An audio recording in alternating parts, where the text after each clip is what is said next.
No Apocalipse, quem está na terra vai entrar em guerra pela própria vida. No Apocalipse, a terra treme, este mundo geme com a ferida.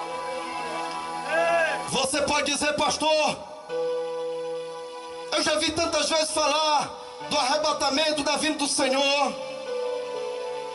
Será que está chegando a hora? Sim, está chegando o momento.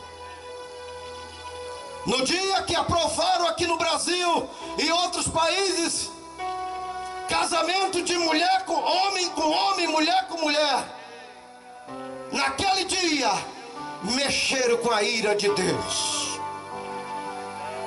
No dia que aprovaram aqui no Brasil, a igreja do Senhor Jesus Cristo está gemendo também. Quantas irmãs que come misturado com lágrima, o aperto, a dor é tão grande. Quantos irmãos que estão aqui, que passa a calada da noite rolando, orando, gemendo pela tua alma, estão gemendo, dizendo: Senhor, tem misericórdia desse mundo. O povo, a igreja do Senhor geme, é um sinal da volta do Senhor Jesus Cristo.